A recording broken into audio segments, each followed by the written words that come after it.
It's Saturday, still, which means you probably know what that means, hopefully. And that is that it is part 2 of the Ultimate Edition Series 7 review. And the first, I hope that you watched the first video with The Fiend. As you can tell, I'm a little out of practice because I've been on hiatus for a few weeks. For the past month, I've been lounging and relaxing because beastin' ain't easy, no sir it ain't. Regardless, tonight, actually not tonight, but see, I'm still not all the way back yet. I'm still a little out of sorts. I should go back on vacation for a bit now. But regardless, first video was The Fiend. Second video is a figure that's been very sought after for quite some time by a tremendous number of people. I've seen so many posts on the forums. My underlings go, I wouldn't lower myself to go on a forum for action figures. No, certainly not. But I have many underlings that would be happy to do the same thing for me, do my bidding, just because I'm just so far too busy beasting. And that figure is Hollywood Hogan, who, there's a little interesting story behind this figure. Hollywood Hogan was originally supposed to be in the Defining Moments line in, I believe, 2014 or 15. But then there were some unpleasantries and he was removed. But then he came back, and now, 5 years later, or 6, this figure has finally seen the light of day. And everyone rejoiced. Or did they now? Let's find out, shall we? So, this particular video, like I said, is going to be slightly different because not only am I just going to unbox and review this, but for the longest time, the Hollywood Hogan, very, very sought-after figure, was on the top of everyone's want list, and since Hogan was out for a bit, he licensed another company, I believe it was Storm Collectibles, to create one of his own. It took me a second to think of that. So I'm going to actually compare the two, because why the hell not, right? But without further ado, let's open this bad boy up, shall we? As you can see, I didn't do a very good job of cutting this bastard. But regardless, not too much time was lost. As you can see, there's the figure right there, Hogan, bulky. As you can see, it comes with the NWO title. I got an extra set of hands, which appears to be a new glove mold, but I'll inspect that later. The far too often released feather boa that I could have easily done without. NWO t-shirt, which appears to have a strip of tear in the middle, and not one, not two, but 3 heads, which appears to have the bandana coming off here and glasses also to be applied. So, let's see what this bad boy looks like out of the package, shall we? Oh, it just broke. No, I'm just kidding, it hasn't. Alright, so, very base, you can see the bandana does indeed come off of the head to expose the lovely bald head underneath. Anyone who's a figure fanatic probably recognizes this head from the Hall of Fame figure, only repainted with the beard on it and the new facial effects. So I'm not exactly over the moon that this head was included, but I can't complain too much because, I mean, who's going to complain about 3 heads? There's a dirty joke in there, but try not to think of it. But moving on, I would say that I really do quite like the look of the torso. It actually is kind of Hogan-esque if you think. He's a big, bulky, burly fellow, wasn't he? And his top hat was very top-heavy. I would say that, and I know that I've, like, as mentioned in the previous video, I've been critical of Mattel's Ultimate line because the lower torsos have obviously clearly been too small. This one, it looks like they've kind of fixed that problem a bit. There, now we can see. Kind of fixed that problem. Looks quite good in my opinion. I think it's a good mix right there. And they've also included, for the first time, the butterfly joints about the shoulders. This is a new one. I don't really know how much this actually helps, but it helps a little bit, and I quite like it. I think that every little bit helps. It does not really affect the aesthetics of the figure, in my opinion, very much. Moving along, weight belt with NWO on the rear of it, although I'm not particularly keen on the fact that this doesn't actually have, like, a clip or something. It just has these horrible-looking studs, which just I do not like at all. And, of course, Hollywood on the ass. And, of course, the lovely and iconic sort of lightning bolt designs, as we all know and love from late 90s WCW, although this is probably one of his more meager attires. It became much more intricate as time went on. Very good detail on the boots with a picture of he himself and the NWO logo on it. The other one is exactly the same, yes, and NWO, of course, on the inner.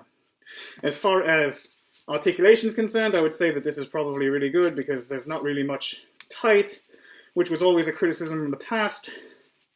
But as far as aesthetics are concerned, they've clearly done quite a lot of work on this, so they deserve quite a bit of credit. As you can see, the hand mold, and there's two extra fist hands of gloves. This is a new mold here. There was never a glove mold with a little bit of the bottom bit sort of jutting out, such as this. And although it's going to lose points for me on not having the knee pads have the white trim about them, which is a bigger part of what he was like.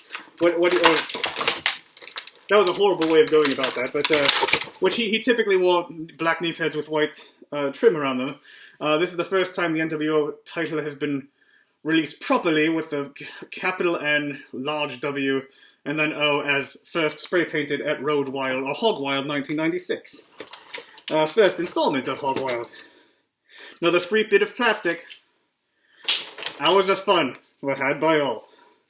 Here's the NWO t-shirt with, oh, nice. It does indeed have a bit of a rip right there, so he can just, blah!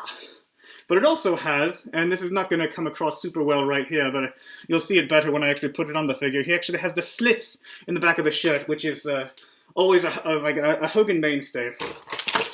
Honestly, I couldn't really care less about the boa. I'm sick of these things. I don't really think they're particularly great looking. And far too many figures, most recently Superstar Billy Graham, one of the earlier Beastly Review videos, came with them. But let's move on and try the other heads. Because I would say, at first glance, the head that was included on the figure is probably the worst of the likenesses. It doesn't really, I mean, it looks like him, but it looks like, he looks too happy to be evil Hollywood Hogan. So moving along, first we'll try the smug sort of stone-faced expression and see how that works for us. If the bastard will go back on, which it... You see, this is one thing I'm going to have to give, I'm a little bit of criticism. These heads don't really want to go back on the way that I would hope. Alright, there's the head itself. There he is in all his NWO sort of glory. Ugh. Oh, jeez. He looks like he's been standing in the line of DMV for the past 48 hours and has just completely lost all will to live. But I guess it's not an altogether bad likeness. Let's try with the sunglasses on. And, of course, the iconic bandana, if I can get these bastards on. Which is not as easy to do. Shite. And rather than struggle with the head and the bandana and all this stuff, I just sort of did a little beastly magic. Woo! And the head is on, the glasses are on. The glasses do not want to stay on very well, though, unfortunately. But I do think that this looks significantly better with the bandana and glasses, albeit crookedly, on. Now, as far as the other head is concerned, which let's try the screaming head. Oh, I'm falling to my death. Oh, I've made so many terrible choices in my life. Alright. Regardless, wrestling with this again, trying to put this bastard on. Never as easy as it should be. It should pop right on, pop right off, but that's not kind of the way that this goes. It seems like some of them are shaped differently. And this is not on all the way, but in the interest of time, I still think that this alone, without the extra accoutrement, is the best head, if you can see it, which is there we go. Alright. That's pretty good head, pretty good likeness. Looks angry. Bandana alone. Looks really good. What did you call me, brother? I'll take you down, and I'll give you a knuckle sandwich. Yeah, okay, that's that, right? It's kind of the thing he would say, right? And, son of a bitch. And you know it. Okay. Anyway. So, overall, this figure, I would say that the expectations were so lofty that they could have never lived up to them, considering that this figure is 5 or 6 years in the making. They did a pretty good job with what they were given. I'm not a fan at all of the way that the belt turned out, really. Obviously, we mentioned that already. Knee pads could be better. Body's pretty good, though, I have to say. I would have liked to have used the Hollywood Rules shirt, but I guess they couldn't get that license. But this figure is definitely solid. I would say it's one of the better ones that have been released by Mattel's Ultimate line. I give this a 9 out of 10. This figure, basically, with this head, is a 9 out of 10. The other two heads don't really add too much for me. The boa doesn't really do much for me. But it's a good effort nonetheless. I would have liked better likenesses on the other on the other heads, but beggars can't be choosers, can they? But anyway, moving on. Part 2 of this whole fandango that I'm working on right now is the comparison shot between the Mattel version of Hollywood Hogan and, of course, the Storm Collectibles. Now, first and foremost, Storm Collectibles. A higher price point, I would say. We got it? We have anything here? God, the lighting is dreadful. Alright, there we go. Okay. This figure didn't even come with a belt. This is actually a Mattel belt. But here is the aforementioned Hollywood Rules shirt that I would have preferred the other figure to come with. I might actually take this off and put it on there if I were to use this, but it also has the slits on the back, has the removable bandana, bald head, grrr, face, but it also comes with a crucifix right there. The head leaves a bit for me to be desired as far as the facial likeness is concerned, but it's not altogether bad. I would say the thickness, the width of this figure is considerably better. It's more proportional like Hollywood Hogan actually is. These, I guess the big, the belt itself has the, let's see if we can see this. Woo! The belt itself has the buckle on the front. I don't even know. God, there we go. Has the buckle, which the other one would benefit greatly from. And, of course, the sought-after black knee pads with the white trim, which the other figure does not have. But I don't know what the hell that picture is on the side. It is not anything I've ever seen before. It doesn't. I don't know. That doesn't really do it great justice. It's like sort of mashed together. It looks like someone impersonating Hogan, and I think this is a licensing issue, but the inside, instead of NWO, says Hogan on it, which he never wore anything remotely like that. As for the actual torso, the torso that is currently used for Mattel's version of Hogan is probably about as close as we can get to this. I mean, this is better. This is I believe this figure cost, I forget exactly how much, but this figure cost more. So you get a better, sort of, more realistic nipples and everything. And that actually does kind of look like his body, and the arms are better. Whereas this, they did a pretty good job, actually, as far as recreating his physique. The arms are smaller, waist and torso not quite as realistic. And no nipples, which is the absolute worst. But I think that the main area where this figure succeeds, where this figure fails, is I believe this figure is supposed to be for display only, because there's this hideous sort of floating joint right here, where there's just nothing here except a rubber bit of underwear, which is just awful.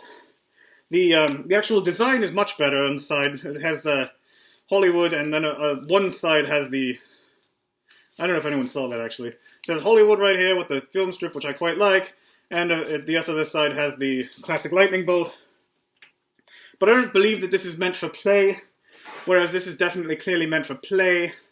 So I guess it depends on what you're actually looking for. If you're looking for a display piece, this might be better, actually, because, I mean, for one thing, it's not meant to be moved. The skin tone is significantly better for the tan, hot dog-like skin tone of Hulk Hogan. The face isn't quite as good, but everything else is really fantastic, aside from the boots, I would say. Whereas this, although this head is actually quite good, I don't really know what the hell's going on back here with the hair. I don't know what the hell. It probably would have been fine with the one piece. But, certainly this head and the, whatever the hell it is, and the main head are a little more cartoonish. That was vice versa. But more cartoonish, so it's more of a cartoony, probably made more for kids, although still made for collectors. I think that the big place where this fails is the knee pads, of course, without the trim.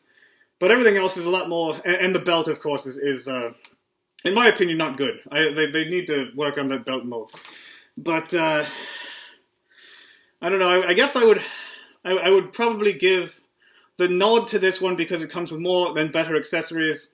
But the other figure's of better quality and looks better as a display piece. But I guess that's the end of that video. And if you enjoyed it, please like, subscribe. And if you're a Bills fan, go Bills! We've got another big game coming up next week, and I hope that everyone watches and roots us on. And there's going to be some exciting stuff coming up. There's going to be some more Beastly taste tests. Don't worry, they're on their way. But there might be some more figures sprinkled in there as well. But until next time, cheerio, and see you.